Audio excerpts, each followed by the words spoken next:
Yeah.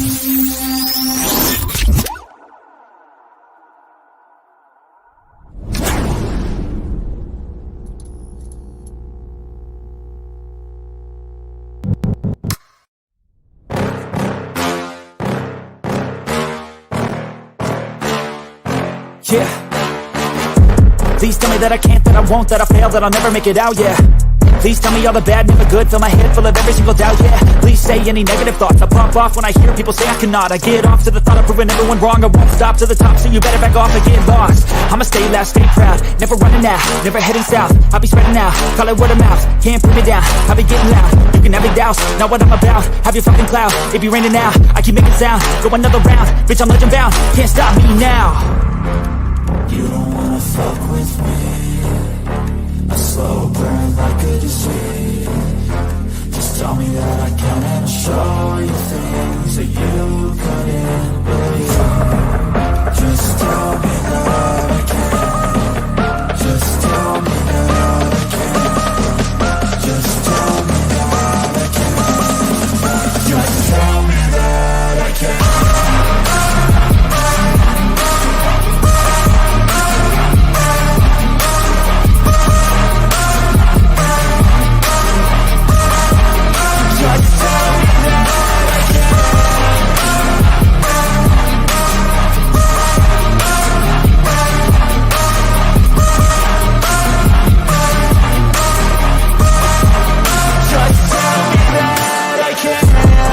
Anything negative, cause I just wanna hear it out your mouth, yeah.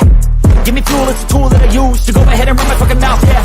I take shots, I take loss, I make shots, I miss lots. I thought you get big box, you get yachts, you swing lots and pop off a big shot. I ain't done chasing, got big dreams, bigger things, impatient. Who's at the top think they need replacement? Who's at the top think I'm gonna erase that? Face it, I don't give up quick, I don't give up shit, I won't give up this. Cause I know that I want it, know that I'm on it, I'll make it, I promise. You don't wanna fuck with me. A slow burn like a disease. Just tell me that I can and I'll show you things that you couldn't believe. Just tell me that I can. Just tell me that I can. Just tell me that I can. Just tell me that I can.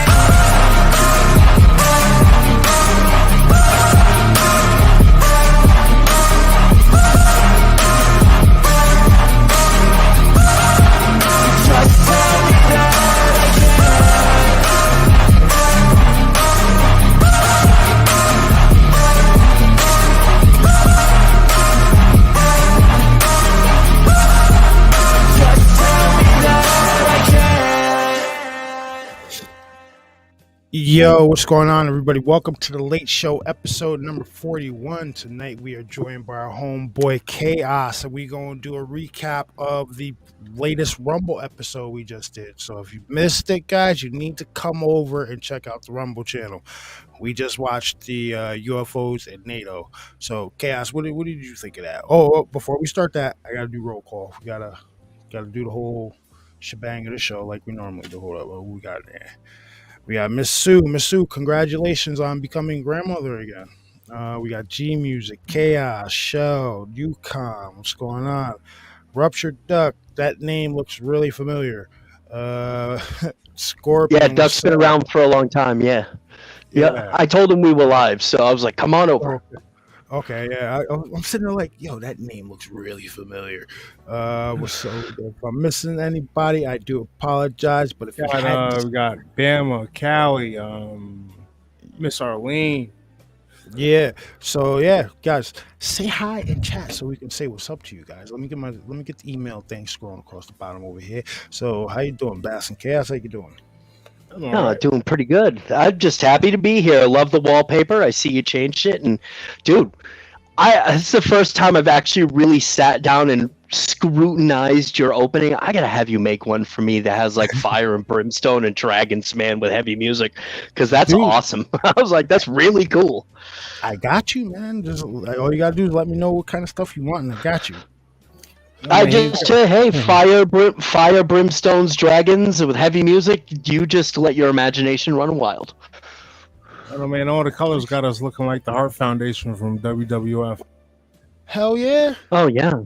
Oh hell yeah. I got the beard, so I mean, I'm down. All right. So, like I said, we're going to talk about the documentary just watched. I guess he considers it a movie, but we were just over on the Rumble channel watching UFOs and NATO.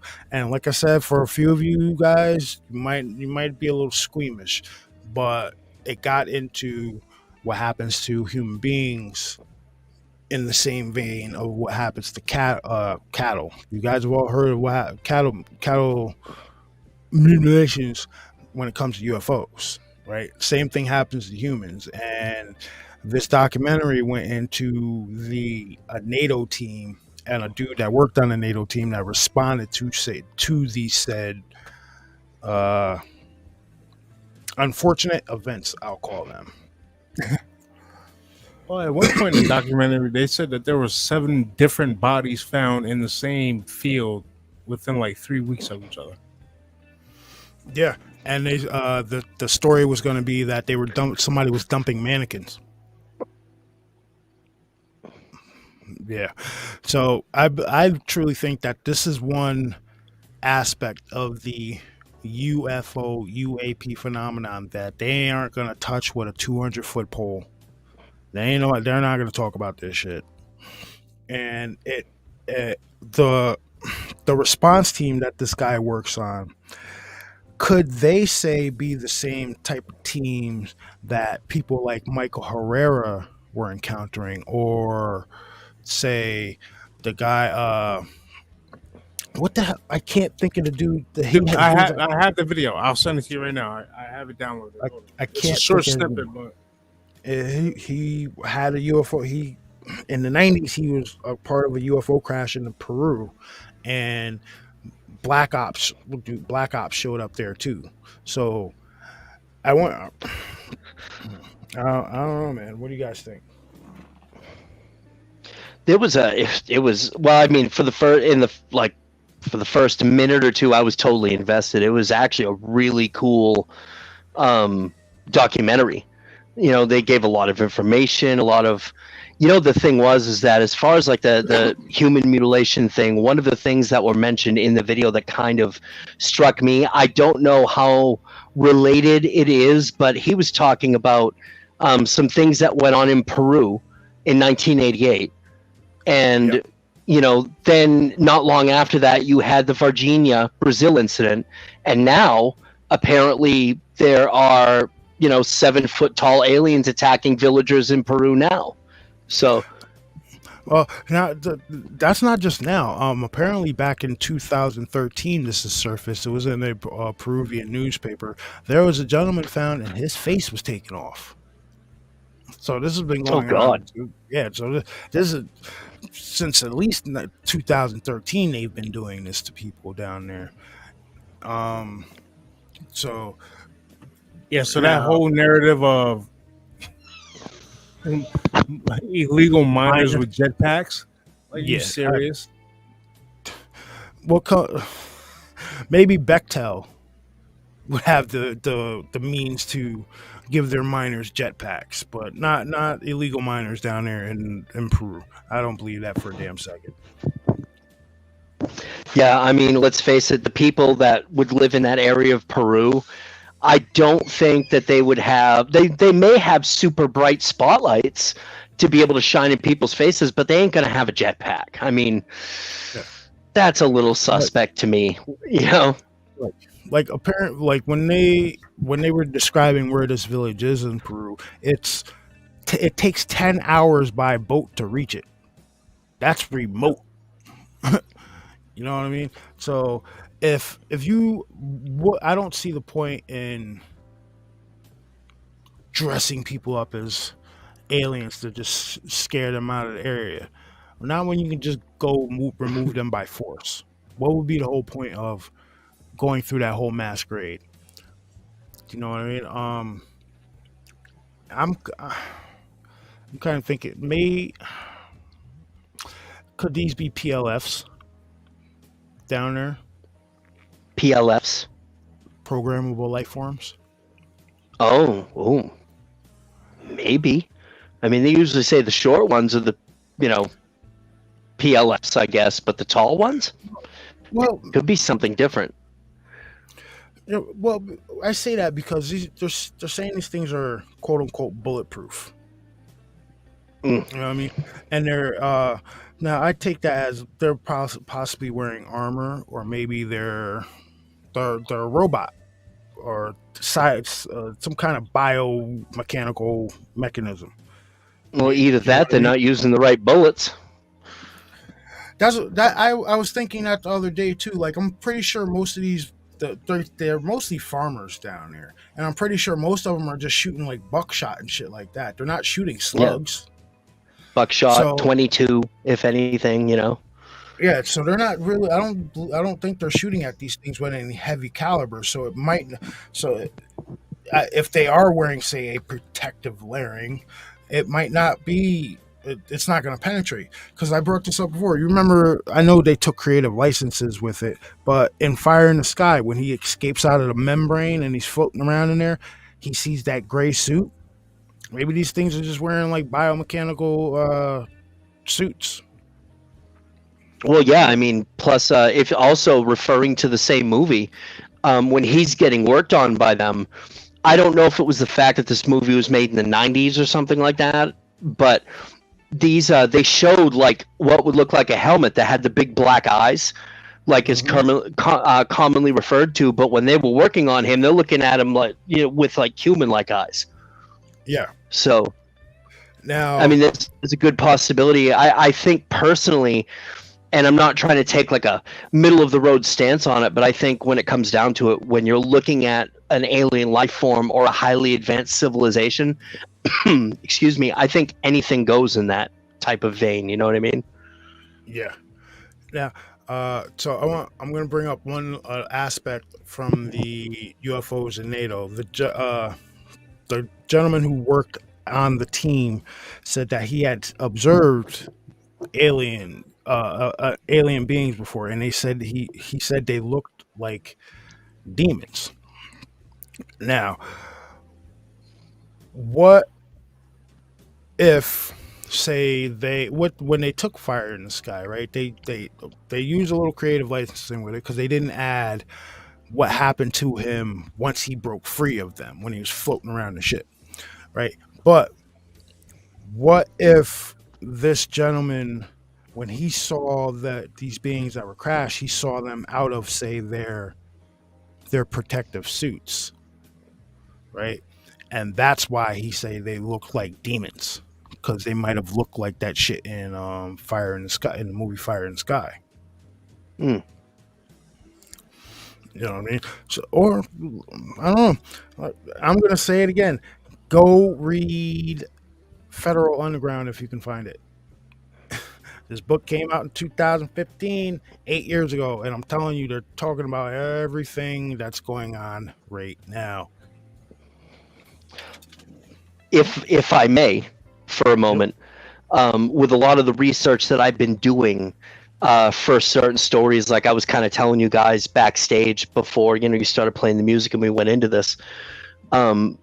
If you want to look at kind of say like the biblical reference of angels and demons, and then you start really getting into a lot of these ancient texts like the Sumerian tablets, the Numa Elish, even like the Book of Enoch and whatnot, you would have certain extraterrestrials that would probably be very angelic like, and then you would have other extraterrestrials that would be, you know, rather ugly, something that would be completely opposite to what, you know, we would be used to or what we would consider our own, and being referred to as demons because they're just damn terrifying to look at. It's like the whole angel and demon thing was ingrained in us from very, very early, probably even before the biblical time. Like if you ever watch the Graham Hancock Netflix series Ancient Apocalypse, in that they had talked about ancient peoples before that, you know, flood, or 12,000 years ago, 12 to 11,000 years ago, before this apocalypse that happened that wiped out a lot of the highly, you know, what's the best word? Highly advanced civilizations that were living here on the planet. before then, that there were references to these, angelic beings or these demonic looking beings and whatnot. So for me personally, it wouldn't be a surprise for him to say something like that, because something like that has been ingrained in us so much throughout our existence. It's almost like genetic, I guess, if that makes any sense. No, it completely does. Now I'm gonna speculate here, right? So say the like they say that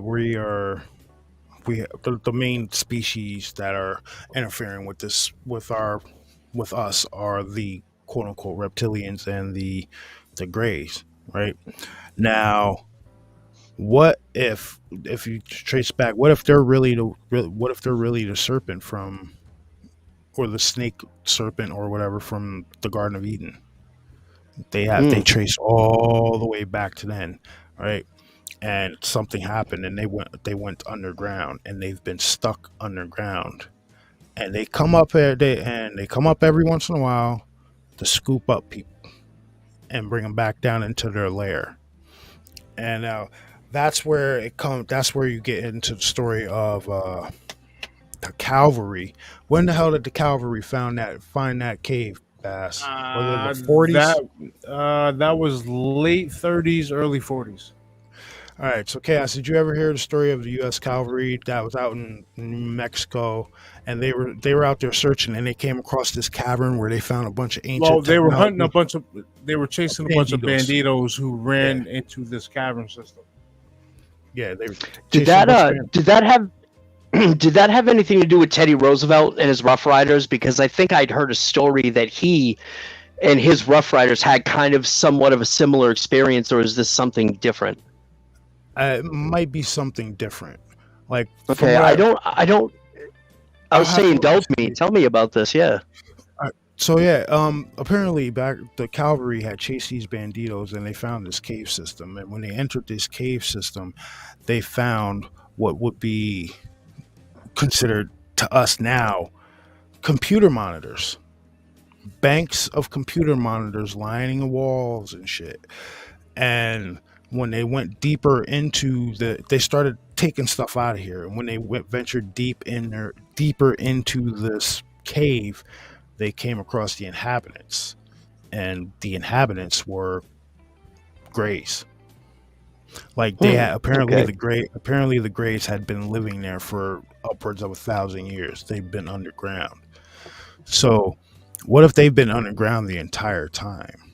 You know what I mean? And when we found them, it broke out into a scuffle or whatever, and then we eventually came to what is considered the Greada Treaty with them, not Greada Treaty with them. And that's when Eisenhower would establish that one. That's when they established that we'd get their technology when we supplied, they could abduct people and everything like that. You know, that doesn't surprise me in the least, for a couple of reasons. One being that there has always been this kind of thought among like the ufology paranormal community that under Mount Rainier, places like Mount Rainier, Mount Adams, and certain parts of the South, that there are massive underground caverns, that there are actually beings living there. Now, different beings for different areas, of course. There's been stories out of Europe where they said that there are massive underground reptilian cities in there. You know what I mean? That wouldn't surprise me. And the second part of that is that treaty you talked about, and then kind of Eisenhower almost in a way re-upping that treaty from what his great-granddaughter says, Laura, had talked about a lot. There was also a treaty. I don't know how related it was.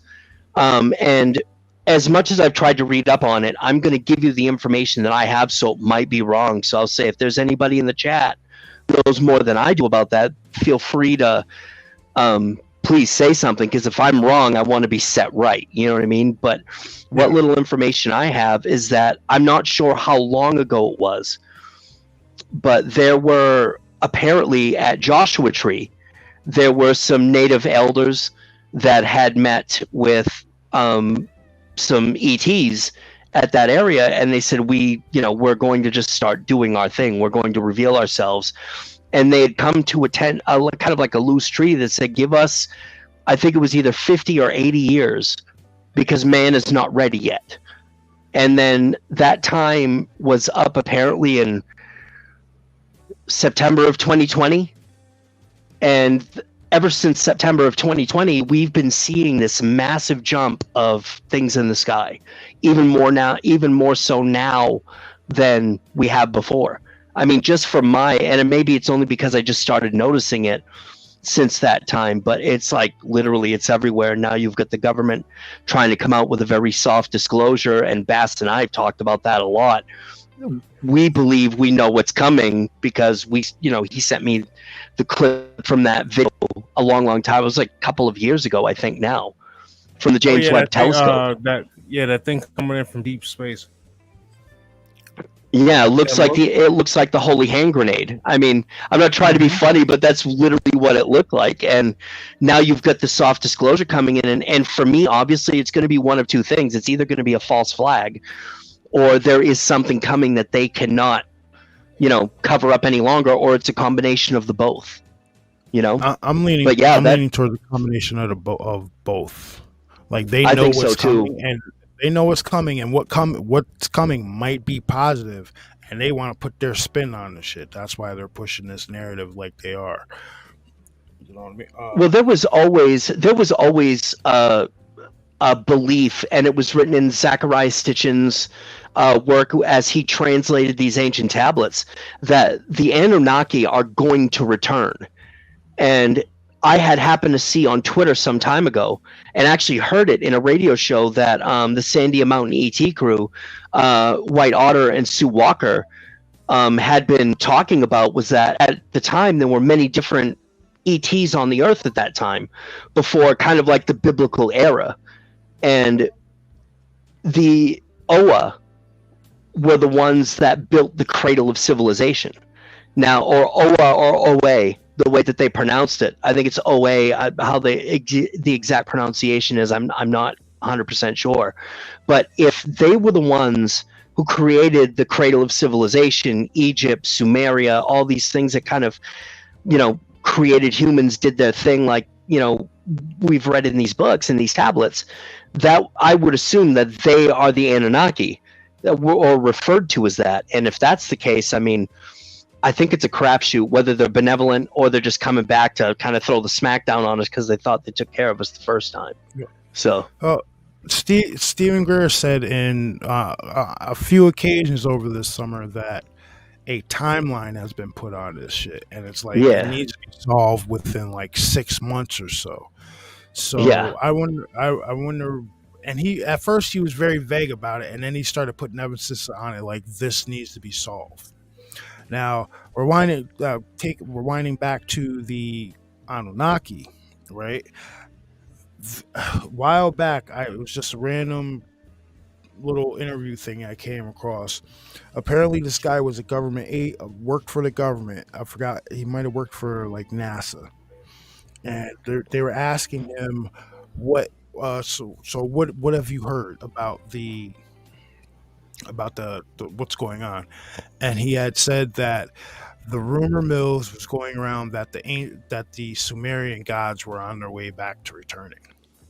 Yeah, that would be the one. That will be the one. So, and then you take into account all the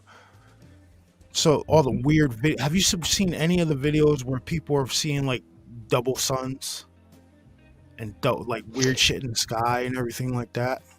Yeah, like with my own eyes seen the double sun, but I think I have seen a few TikTok videos that have, now whether that was, done with their little special effects package or not, people have definitely been talking about that. And it's like, I mean, what was it? Scientists seem to think that somewhere on Earth has a couple of blind spots as it orbits the sun, that apparently there's a dwarf star in our solar system somewhere, but I've never seen anything,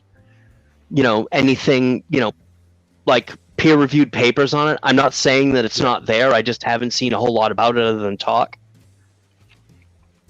I mean, like I said, all we can do is speculate about all of this stuff right now until it actually starts showing itself front and center. And I'm starting to think that it's going to start happening pretty soon. Well, all right. I so wanna. think Can about I it. make a comment about what Shelly said in the chat? She said, "I think one of the tablets says Enki said he has done this 6 or 7 times and destroyed each time, and will do it again." She's actually right, 100% right. He has said that, he stated that in the Book of Enki. But the thing was that what else was said in the Book of Enki was that he fell in love with humanity because we were the closest to what he was. You know what I mean? That literally the very first man, Adamu, which would be, biblically Adam from the Garden of Eden, that Adamu was actually birthed by his wife. So when Enlil, who was the leader of the Anunnaki, had said, "Well, we're done here. We've got everything we need. Let's destroy him, wrap it up, let's go." Enki was like, "Now hold on a minute." And that kind of caused a big fight between those two. And when Nibiru finally moved on, there were actually some Anunnaki, like Enki, Marduk, and kind of his line of sons and a few other of the Anunnaki and their line of children that stayed here and became the gods that we know of. You know what I mean? The Egyptian pantheon, the Sumerian pantheon. You're looking at Kukulkan, the South American pantheon, and of course the North American native pantheon of whatnot. So she is right, but it's like, what's going to happen when they come back around and be like, wait a minute, what's going on here? Would you throw the Olympians in that, like Zeus and all Yes, those guys?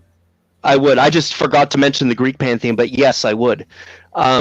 These, because if you get into Pyramid Wars and then the second Pyramid Wars, it kind of centered, the first Pyramid Wars kind of centered in, the Middle East, the cradle of civilization.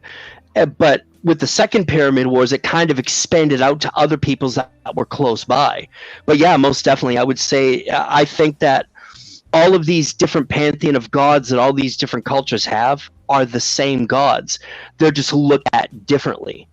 They were different Anunnaki, because not all of them stayed in the Middle East. A lot of them just kind of spread out. You know what I mean? Because at that point, man was almost everywhere. We were breeding like cockroaches, like we still do. I mean, there's almost, 9 billion of us on this planet now. They just kind of, spread out and did their thing. And, let's face it, at that time, was a good thing.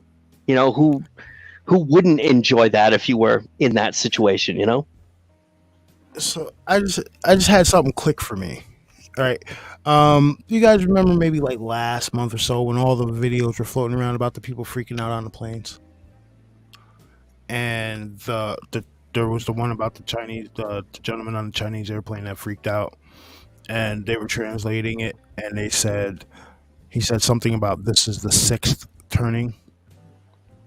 Yeah.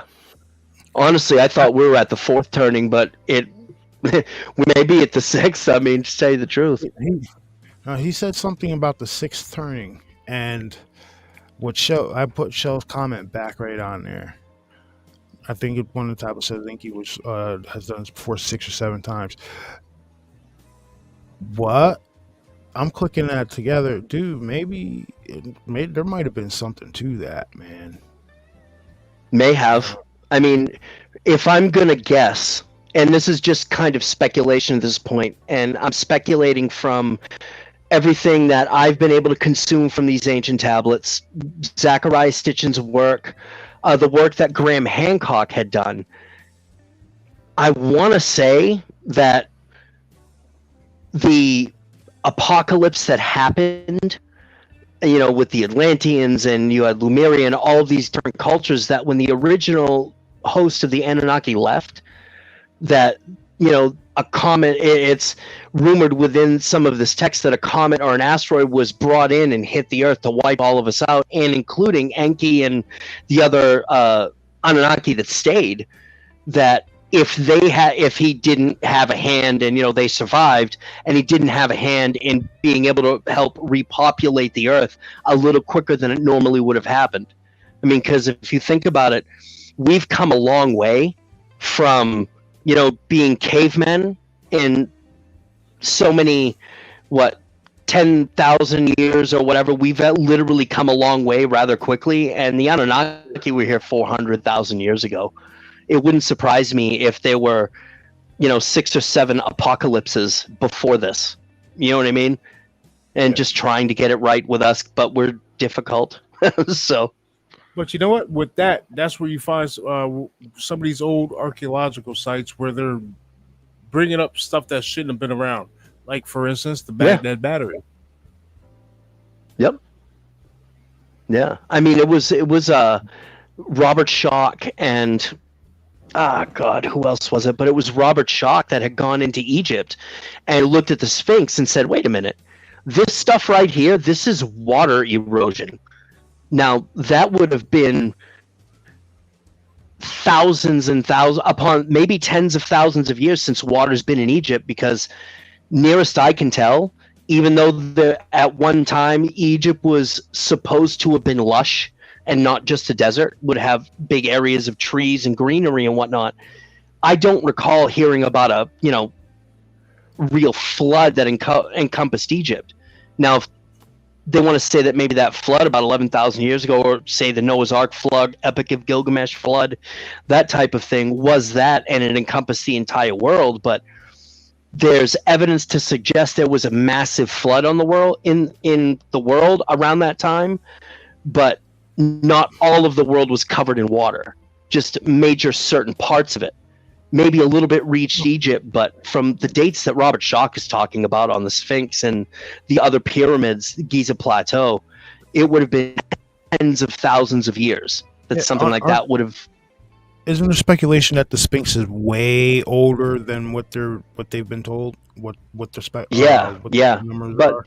he was saying about 25,000 years older, something like that, 15 to 25,000 years, and that the 3 pyramids on the Giza Plateau were as old, if not maybe a little bit older than the Sphinx itself was. All right. So, in regards to the pyramids, there had been a central civilization somewhere in the distant past, because every continent on this planet has some sort of pyramid on it, be it a ziggurat, be it an actual pyramid. Like, you have the Bosnian pyramids, you have the pyramids that are buried under the ground. Why would they do that? Or were they covered up in some natural disaster? You've heard about the Black Pyramid in Alaska, right? Yes. Yeah. Isn't that supposed to be like the Black Pyramid is like underground? Yes. Yeah, it's supposed to be underground up there in Alaska. I forgot exactly where, but they said it's strong enough to power the whole northern slope, like all of that shit, all of Canada too. So I'm starting to believe that there was one central civilization at one point that branched off into everywhere on this planet, and they took their core stuff, but they changed things here and there, like I said, the ziggurats, because not for nothing, the South American pyramids, they look like landing sites. Yeah, look Yes, they do. As a matter of fact, there are. Well, you look at the all of the mountains along with the Nazca lines in Nazca, Peru, where you've got mountains that have literally been shaved flat, like something was supposed to land there. Yep.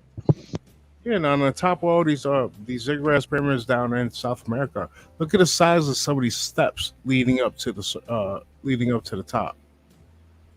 Like, if something was landing on top of there, they were huge.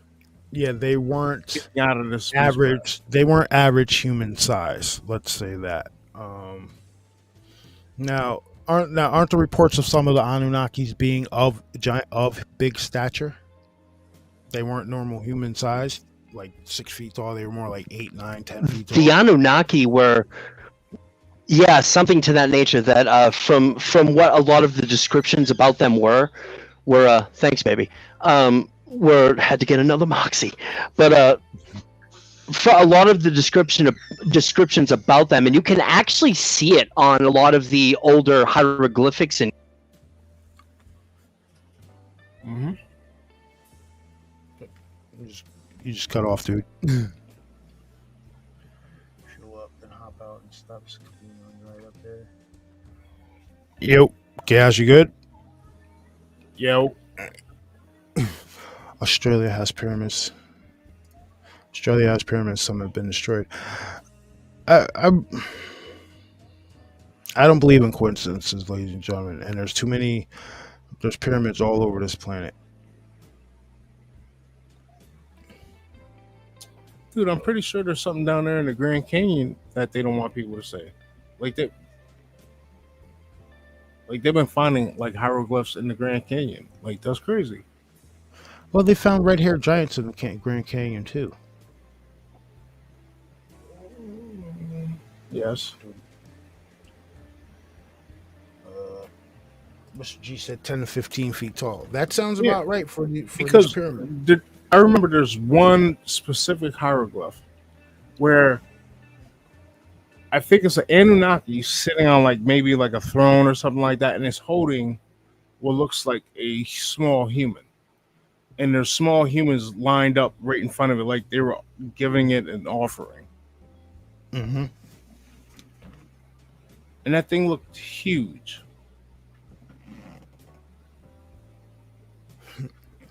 Hey, Callie, I saw your comment about you need to read more. Listen, I be throwing out tons and tons of book options. Look them up. I'm not going to steer you wrong on some of these books. Now, getting back to what Chaos said about when we were talking about this thing coming in from deep space. Yep. Look at all these natural disasters that's happening right now. All the animals acting weird, beaching themselves, Mm-hmm. and whatnot. Yeah, all the killer. Not too long ago, a bunch of dolphins or killer whales beached themselves. I think it was like a group of like 15 or 20 of them, and just animals in general acting weird, walking around in circles, and it's the whole shit is weird. Oh, we have Egyptian hieroglyphs on the southeast coast of Australia. Let me put that on. We've Egyptian hieroglyphs on the southeast coast of Australia. They're called the Gosford glyphs. So at one point it was all one continent, right? What do they call it? Tanzania. What the hell was it? What the hell was the name of the of the continent way back when? Before it all started breaking apart. What so they say.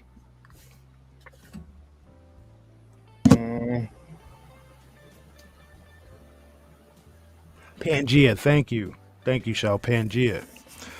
So, a lot of the stuff might be just remnants from that.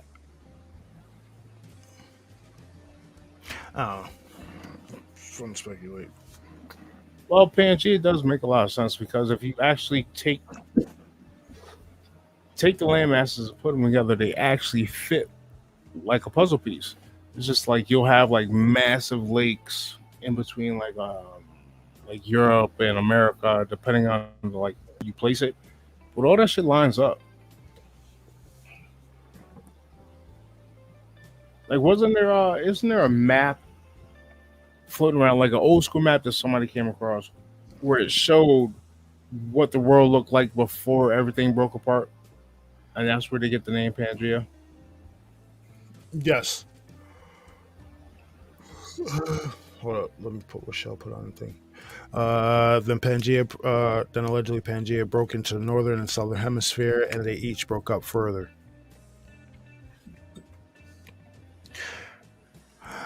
That's what they say. Yukon said the pyramids were built before the flood. I agree. The pyramids they probably were built before the flood. And there's speculation that they might be shaped like that instead. Oh, there he is. Ayo. Yo, you cares? Yeah, hey, what's going on? I don't know. My stuff just kind of took a shit on me. They saw spaceships and story of two Egyptian princes being here. Oh, that's pretty cool. I did not know there was hieroglyphs down there in Australia. That's pretty interesting. Yeah, it is. I'll probably never go to Australia because everything down there wants to kill you. Yeah, But if they it's get spiders interesting, the size of my shoe, I'll never go there. Even if it means like you have to go to Australia to live. I'm like, dude, I don't want to go to a place where the spiders the size of my shoe and they just wander around looking for people. I'm good. Yeah, I'll die. I don't mind. I'm good on that. Poison snakes, shit. No, Miss Sue, you're cool, but you can have Australia. I'll tell you what though. One thing I'd like to go down if there was ever the opportunity to. I'd like to go down there and hang out near Pine Gap. Out in the middle of nowhere? Yeah, Pine Gap. Yes. I mean, I'd need some guns and some like landmines and some grenades and stuff, just to keep all the creepy callers away from me and shit like that. But yeah, I'd go hang out near Pine Gap and see if I Wow. can see anything. That's weird. What? Well, I'm outside right now, and I just kind of opened up my ear here. There's this big red orb just kind of, moving along the sky. There's no blinking lights. There's no white light. It's just a red, and now it's gone. Okay, that was cool. Yep. See. Wow, I- where'd you go? I- There's no clouds in the sky. Damn. Okay, anyway, you were talking about Pine Gap. No, yeah, I'd go hang out at Pine Gap just like I would go hang out at Area 51. I mean, Shell said, "What direction, Chaos?" Geez. I'm really not so good with direction, but it was moving like it was coming from like New Hampshire, because I'm right on 202. So I guess from south to north.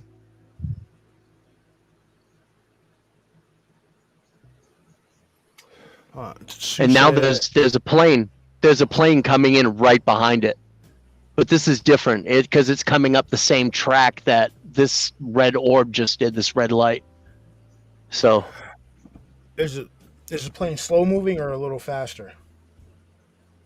it's just slow moving, like I get, because it from the sounds of it, because I can't even hear it. From the sounds of it, it sounds like a jetliner. So it's not fast moving. Oh, that's weird. Come outside to get a little fresh air in the cool night air and just see that thing. That's pretty cool. Ooh, I don't want to say I wonder what else is going to happen, but Miss Sue said we also have a black mountain where it's off limits and many have disappeared in it, and there's a humming sound coming from it. I'm gonna have to look into that. there was it's funny that Miss Sue was saying this stuff, and I kind of want to direct this at her because I can't see the chat. So if I mess around trying to find the chat, my stuff is going to freeze again. But there was a story that I had heard from Bruce Fenton, who was a kind of like, I don't want to say an ancient astronaut theorist, but he kind of follows along that vein, that there was a story that came out of Australia that he had went and interviewed a lady who kind of lived out in the brush a little bit, I guess you could say. And her father had made kind of friends with one of the Aboriginal tribal leaders that was in the area, and he had given him a stone. And the stone was just kind of put away. Well, not long after this lady's father passed away, she had the stone in a box in the closet, and it started talking to her telepathically. So she goes and digs through the closet and finds a stone, and the stone was almost kind of like I'm not going to put it right, but it was almost kind of like a highly advanced tape recorder that was feeding her information about stuff that had happened hundreds of thousands of years ago, about extraterrestrials that had kind of crash landed in Australia. It's a whole story. I don't know if he wrote a book about it, but he was talking to Jimmy Church about this one time, and it just kind of stuck with me. And I'm kind of wondering if Sue had any information about something like that, or if she happened to hear that story at all. Right now she put strangely hardly anyone in Australia knows about any of these. Truth, it's all on YouTube. She said, so you probably find all that stuff on YouTube. Probably, yeah. I mean, it's a crazy story, and I wish, because I've been trying to find the Jimmy Church episode that had him on. It was the first time he was on there, and I'd heard this like 3-4 years ago, and I tried to find it, and I can't find it now. And I think the only way I'd be able, because I think he recycles his YouTube, his episodes. I think they like take him off after a certain amount of time, because he does, a show 4 nights a week, and he's been doing it for years now on YouTube. So I would have to pay to go on his website. Did they describe what the stone looked like? He really didn't. I almost want to think it was like a crystal type of stone. That's what I was thinking, because can't say quartz hold? Can't they use quartz for that? Can't quartz hold? Yeah, well, right. From one of the episodes of Ancient Aliens, when they had investigated the Mitchell Hedges crystal skull, they had said that skull was made of a solid piece of quartz, and that it had like hundreds and hundreds of terabytes worth of storage to put information in, something to that nature, some ungodly amount of storage, like what we could use if we had that technology to put information in it. So I mean, yeah, it kind of runs along that same type of thing. So I would assume anyway.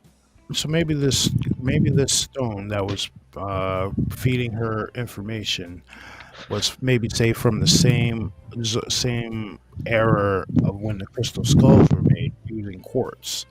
It's just that it's a good possibility that this piece of quartz was programmed to relay a message. I wonder, because I've often seen like pieces of quartz. I don't know if you've seen the videos. People take and they'll rub them together, and these shits will start lighting up like a flashlight. Have you seen this stuff? Wow. I think maybe. Yeah, I think so. If I remember right. Ooh, let's see. Shell just wrote, heard the Vatican has a device not unlike a TV that can turn into past objects and ancient even. That's called a Yellow Book. Well, it's funny she says that, because there was some type of, I had actually heard about this on a YouTube channel, that it's some chronometer type of thing. It's kind of like a long word that was developed, that the Vatican can actually look back in time. You could actually look back in time and see past events as they were. So I have actually heard of that before. But I think they do actually have the Yellow Book if you want to go into saying that, okay, the whole Serpo, Operation Serpo, I'm sure you guys are familiar with that. That's rumored to where that Yellow Book came from or something like that. How the Vatican got a hold of it, I don't know. I thought the government had that, but I could be wrong. I mean, it's all these motherfuckers are crooked anyway, so it's all tied together. You know what I mean? So if the Vatican had it, I'm sure they invited all these elites over there to view their futures. But for you guys that don't know what the Yellow Book is, you should go look it up. It's pretty interesting. It's a piece of supposedly a piece of alien tech that can tell the future, and you can see it in the past a little bit. Oh damn! Chat's moving quick. Hold up. It's called underneath. I have heard Atlantis, Lemuria use spherical crystal stones as well. Yeah. Now, could see the all right. So Atlantis, Lemuria use spherical crystals and stones with all kinds of powers. See, now that leads into speculation of the Bermuda Triangle and was Atlantis, where the Bermuda Triangle is right now. And what's causing those disappearances and all the weird water shit down there is all these powered up crystals that are at the bottom of the ocean. I don't know. It's only speculation. You know what I mean? Have you heard about that too? Ash, you're being really quiet over there, guy. Fucking talk up. I'm just listening, man. Relax. I'm here. I'm not sleeping. I'll start snoring like Chase last night. No. Yeah, he does that, huh? Yeah. All right. So, hold on. Well, if Wait a second. like, let's say you take a globe, right? Like old school globe that we used to have in social studies class. You take it, you cut it in half, and you spread it out, and you lay it flat. Now, you take and you put the Devil's Triangle in the area. You take what's going on in Alaska, then you go down to the Bermuda Triangle, and then you go up to Giza. It all follows a certain line, and that's where a lot of these pyramids are being found.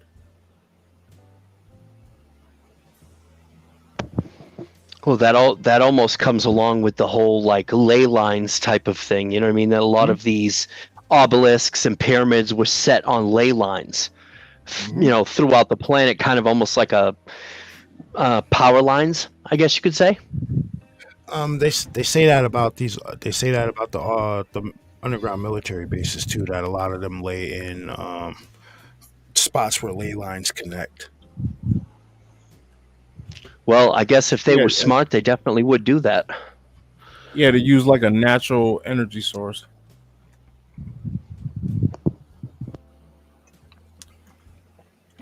What?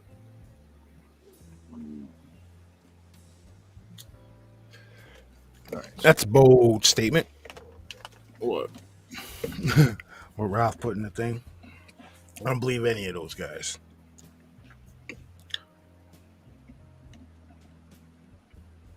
All right, so I want to talk about some books and stuff now, man. Enough with the conspiracies and everything like that, because I was having a good conversation. I was having fun earlier before the stream talking about books. Chaos, you got anything upcoming? Because nobody's heard from you in a while, brother. Yeah, I gotta. Let's see. I don't want to take up too much stuff. Sorry to put you on the spot, man. No, it's okay. It's okay. I've got. I don't know. Like I'd said to you guys earlier. I don't know how many people remember. I think it was probably about a year ago now. Might have been a little bit longer that I put out Mercury, which was Ant Farm episode 1. I have episode 2 and episode 3 done, ready to record for that, to continue that series. I got a bunch of short stories for like the Chaos's Campfire Nightmares. And I'm also still, it might get booted off of YouTube. So if it does, I'm going to put it on Rumble, and I'll put a link somewhere on my YouTube channel to it. But I'm going to do a reading of Frank Beck's I Fought the Ape Men at Mount St. Helens. And as well, I'm still working on the Allagash 4 documentary. That's pretty much what I got going on right now. Oh, you're doing a documentary about the Allagash 4? Yeah, yep. Oh, yep. That is a hell of a story. Yeah, it is. It is, and I think. I mean, I'm gonna try to reach out to, a couple of the guys that are still alive to see if maybe they want to talk to me over the phone, kind of Chaos Effect style. But I can't guarantee that'll happen, type of thing. You know what I mean? I'm not hinging on that. But after that, I want to go through and I want to kind of the Berkshire UFO incident that happened in Massachusetts has pretty much kind of been done. Like, the new version of Unsolved Mysteries did that. So there's really no way that I'm going to be able to do that better or as good as they did. But I do want to do the other big kind of New England UFO thing, about Betty Andreessen. So okay, Yeah. Bama asks, what's your Rumble name? It'd be CTP Yeah. Production. Right? Yeah, it's Chaos Theory Productions, all one word. Yep, it is. And actually, I'm in front of my laptop now, so I can see the chat. So, but yes, thank you, Bama. Yeah, because eventually, I mean, a lot of the stuff that I want to do. Oh, as a matter of fact, I think next weekend, I'm gonna have a couple of guys come in and do some voice work for me, for a couple of guys I work with for Squatch Head, the second Monster Head story. I'm going to have my buddy Jay that I work with come back and do the voice of the dad. And there's this guy that I work with, Tyler, this young guy, who can do these, he does these yells at work that are it's just so stupid, it's funny. So I want to have him come in and do all that stuff on my microphone. And then I'm going to dehumanize it and and he's going to be Squatchina. So, so I'm going to, once I get all that set, I'm going to really finalize the script, and because I've got all the dialogue set, that's not going to change, and finalize the actual narration portion of the script, and then kind of go from there with that one. So, dude, that's that I am looking forward to all that, dude. Squatch Head is probably going to have to go right on Rumble, because I mean, there's a Sasquatch love scene. You know what I mean? Where the dude and Squatchina solidify their love, and I just do not think YouTube would appreciate that too much. So, plus there's a certain song I want to use that I can't use on YouTube for that whole thing, so it's just like, it's better just going on Rumble. I mean, I'll try it on YouTube, and if it gets booted or taken off, then I'll put it on Rumble. So they're going to send you a strongly worded email. Listen, sir, you can't. Oh, dude. You can't have Squatch sex. Oh, that's that new guy that took over YouTube. That Indian dude is like, "What the hell are you doing?" So, but you can't do this, my wife. You know what I mean? So, but we'll see how that goes. But yeah, 9 Inch Nails, pretty much Bear. Yeah, Ed Duty Bird. Yep, that's that'll be one thing. It's gonna be something. It's gonna be such a debacle. It's gonna be so much fun. I just got why did I just get that visual of that happening to 9 Inch Nails, like an animal playing? Oh my god. Yeah. You know what? All I'm gonna say is the dude has to do whatever the dude needs to do to make sure Noodles is okay. And if Noodles' life is on the line, then the dude's got to man up and do it. That's all I'm saying. Him and his trusty fire extinguisher. That is a horrible visual, bro. I'm glad I could help. Oh my god. All I'm hearing now is bow chicka wow wow. Oh man. Oh, yeah, sorry. Awesome. No problem. That's just gonna be awesome.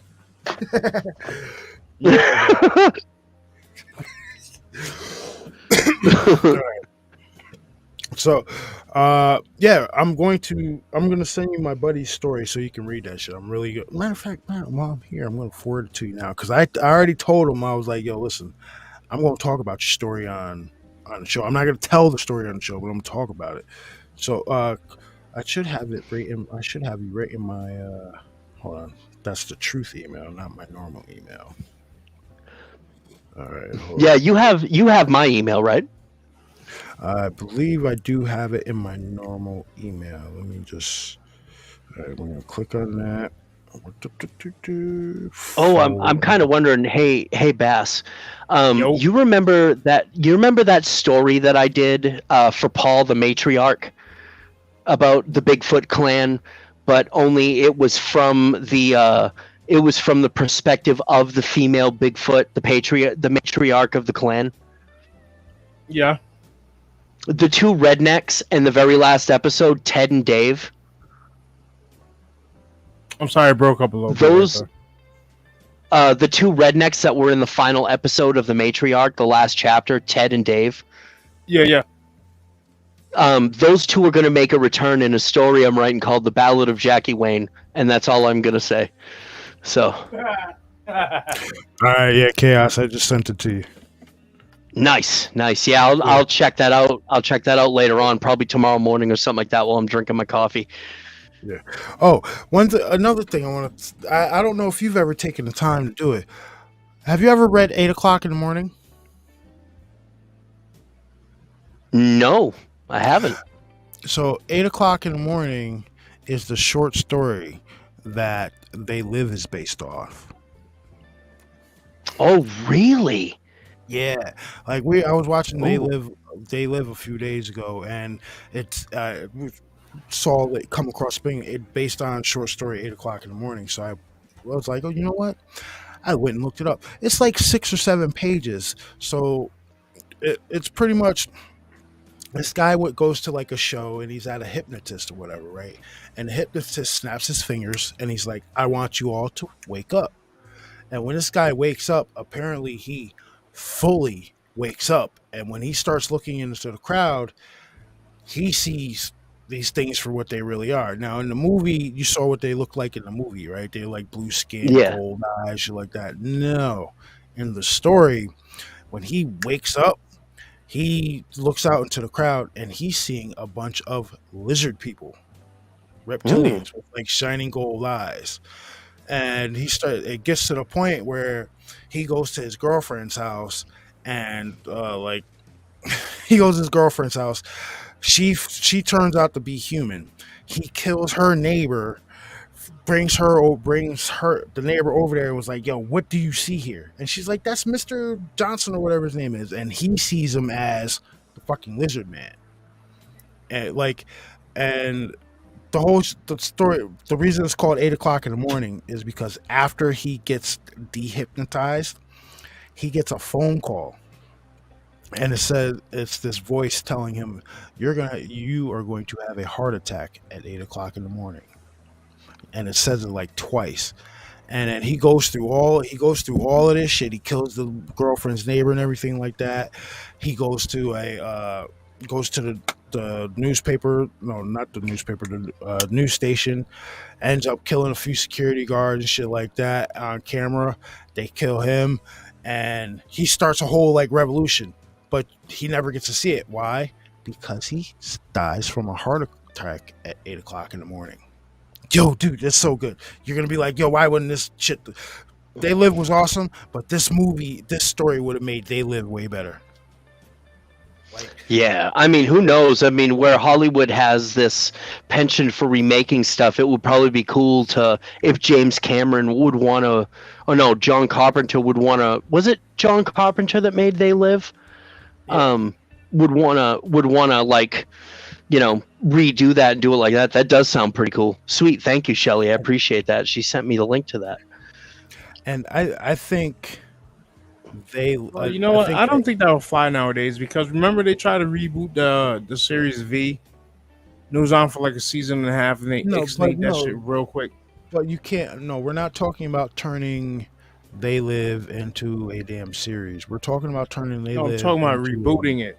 Whatever. That was shit. All right. Now, I kind of liked the new V, but that was just me. It wasn't as good as the old one, but I kind of liked it for what it was. I mean, the Queen was hot. Yeah, she was. I mean, that helped. I mean, I'm not gonna lie. That was, I mean, even with the jagged thing, she was hot. But that's besides. Yeah. That's the scary. I think scary, fangy green chick. I think a new They Live would be, if done correctly and done by the right director and the right team, would be absolutely awesome, because you could add in all the social media shit, you can add in all these influencers and all this shit like that, people being bombarded with it. A new They Live movie would be absolutely epic if done by the right team. I wouldn't go with Jordan Peele. As long, but as long as they put the 15-minute fight scene in there, that'd be cool.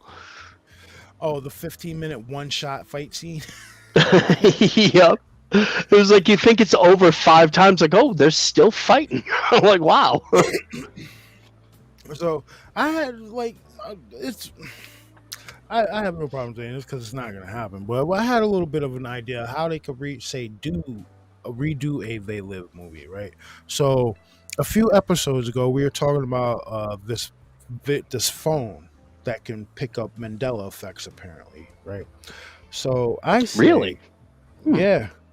There's this guy. He's on TikTok. Apparently, he has like an old Palm Pilot and stuff like that has a Mandela effect about it. He puts the camera up there and it shows you what the original is, and then he'll move the camera and you can see that it's completely changed. It's pretty trippy, Mm. right? So what I would do if in a new They Live movie, right? I would say have an older dude, right? He's not really into the new tech or anything like that. I'd take that aspect of using an old technology phone, have him go find he going through his junk. He finds an old cell phone, an old BlackBerry, right? He's like, oh, I remember this shit. So finds a cord, powers it on, right? And he's like reminiscing. He's like pretty cool, and then he starts walking around taking pictures of shit. And when he starts looking through the camera, he starts seeing the same type of shit that Roddy Piper's character saw when he put on those glasses. So he's like, Hmm. that can't be right. Right? That can't be right. So he takes it to, say, one of those cell phone people to have it looked at, and they're like, "What's that?" And they look at the phone, and they start trying it out, and then from there on, it just trickles out, yeah, that's the starting premise of where I'm going with this story. Well, I might just turn it into a story and not a movie. I might write this. I would say that you could write it and narrate it because there is no law against fan fiction. So, just saying. Yeah, this is true. This is true. Who's leaving? Nana's leaving? Oh, Sue's leaving. Good night, Sue. I have a good one. Feel better. Yep. Yeah, because it's 12:30 here. How many hours is Australia ahead of us? I think it's like 6 hours, isn't it? It's like 6 a.m. there, right? It's either really, yeah, it would be because it's Nah, nighttime that's- here, and they would have, Nah, that's the UK, man. Oh, UK, okay, that's so it like might be a lot 5 more. hours. I'm pretty sure it's like the afternoon over there in Australia. Man, that would be awesome. I'm old. I like naps. I'm just saying, Well, guys, I think we're gonna shut this one down because it's getting hot in here again, and I'm not down for the sweating. But Chaos, thank you for joining us, bro. It's greatly appreciated. You guys go over and join the Rumble channel, both Rumble channels, Chaos Theory Productions and Impromptu Truth. Go over, join both Rumble channels. You guys will like it. I don't know what else to say. I'm like kind of like really tired and burnt out right now. Well, thanks, guys. I really appreciate you having me on. It was fun. Definitely. No problem, dude. You are always welcome on here, dude. Especially when we talk about UFOs or just books and shit. I love that stuff. Yeah, I really appreciate that. No problem. So you guys, we will Bass. I don't really. Do you want to do one tomorrow night, Bass? I don't know. It depends on how I'm feeling. Yeah. All right. Well, I'll put on community tab if we're going to do a show tomorrow night. But I'm about 60-40 no right now because we've just been sitting in these chairs for like 4.5, 5 hours. So, you guys, we will see you guys on the next one. Thanks again for joining us. On the way out, don't forget to hit that like button and share us out to your friends, guys. Let's see. What am I doing here? All right, guys, take it easy.